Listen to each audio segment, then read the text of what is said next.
English has been influenced by many languages, such as Old Nordic, French, and Anglo-Saxon, but none have had quite the same impact as Latin. Latin had its first major impact on English in 597 AD when Augustine widely spread Christianity in the islands of Britain, and a second during the European Renaissance. These new infusions of Latin to English helped shape the course of languages for centuries to come. However, it is necessary to show not only why and how these language infusions began, but also the context in which certain words developed. When Christianity was brought to Britain, it also brought new Latin words and caused great Latin influence on English. But in the first century, Britain had an almost completely pagan community, and it wasn't until Roman artisans and traders spread the word about Jesus and this new religion that a small percentage of the population converted. Christianity was initially not well accepted, but it was different from other cults at the time and required that they only followed the one true God, and followers could not dabble in other cults. As a result, Christians were persecuted and forced to worship in secret. In 313 AD, Constantine saw potential in Christianity as a force to unite nations and decided to tolerate it. By the 4th century, the population of Christians had increased, but pagans still dominated the island. The Anglo-Saxon and Jutes took over the island and established their respective kingdoms and gathered a reputation for being savage. Finally, in 597 AD, Augustine brought a mission to Britain. He landed in Kent, which fortunately already had a small Christian community, and the king there allowed them to spread their religion freely, and inadvertently, Latin as well. These spread slowly and peacefully, with no martyrs. Augustine succeeded in converting much of the population and eventually went on to become Archbishop of Canterbury in 601 AD. Under his direction, cities underwent major changes. Churches and monasteries were built and used for education, not only of sacred literature and scripture, but also poetry, astronomy, and arithmetic. Language changed during this time as well. The Roman alphabet was adopted as well as many Latin words. There was a great boom in literature. Famous figures such as the poet Caedmon, historian Venerable Bede, and the scholar Alcuin of York became writers of some of the earliest Old English sources in the 7th and 8th centuries. Caedmon's hymn is now considered by many as the oldest surviving text of Old English. At this time, Old English and French were the primary languages. Latin was usually written, but was almost always studied as a second language. The Bible was in Latin, church services were in Latin, and people at monasteries and ministers all spoke Latin, so there was much to gain from learning Latin. When Latin was spoken at this time, it was primarily used as a language of debate in scholarly and ecclesiastical places. Text was usually read aloud at this time, and silent reading alone was not a common occurrence. During the rise of Christianity in the early 600s AD, much of the Church's written text was in Latin.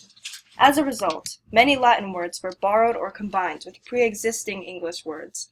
Several Latin words taken in at this time expressed abstract concepts that were difficult to word in English. The Latin alphabet was also adopted because it already suited many English tones. Tones that were not in the Latin alphabet were taken from Old Anglo-Saxon runes. Some examples of Latin-derived words from this time include disciple, angel, and trinity. The English Renaissance, also known as the Elizabethan era or the Age of Shakespeare, occurred from roughly the 16th century to the early 17th century. During this time, enthusiasm for classical languages led to the borrowing of many words from Latin. Writers often wanted to explore the language, or impress or surprise their readers. Writers didn't worry about readers not understanding the new words because they assumed the reader had a classical education. Also, when people were translating Latin to English and couldn't find a satisfactory translation, they often used some variation of the original Latin word. These new Latin-derived words were not always accepted, and the most contrived or excessive words were disparagingly called inkhorns. There was no obvious pattern for whether one of these newly coined words survived or died. For example, the word recapitulate stayed, while the word reencephalize, which had the same meaning and a similar level of complexity, did not. During the same time, several people took part in a counter-movement to use older English words or create new words from Germanic roots. However, most of these words did not last. Some examples are sicker for certainly and ense for conclusion. La la la la la la la. Some words came directly from Latin with little change. For example, the English word genius was spelled exactly the same way in Latin and has the same meaning.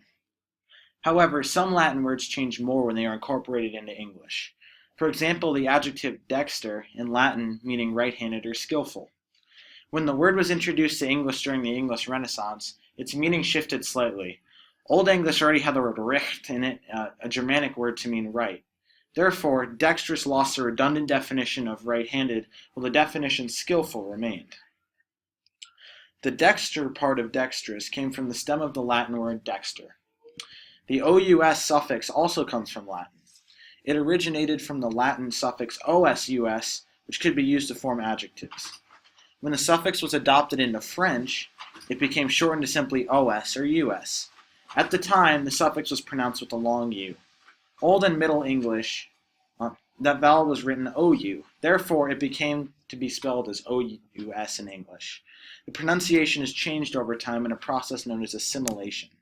This is when a sound changes to a nearby sound. Assimilation occurs for this word because saying dexterous is easier than saying dextrous. However, when the pronunciation changed, the spelling remained the same. Another example of a word which comes from Latin is the word legalis, meaning law. This word was simply brought over and the is was dropped, which is where the word legal comes from today.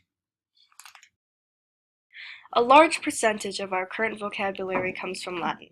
Most of that influence was recorded between the 1350s and the 1700s, during which the aforementioned Renaissances occurred, and people had elevated enthusiasm for classical languages. Of all the languages to make their mark on English, Latin has had one of the greatest impacts.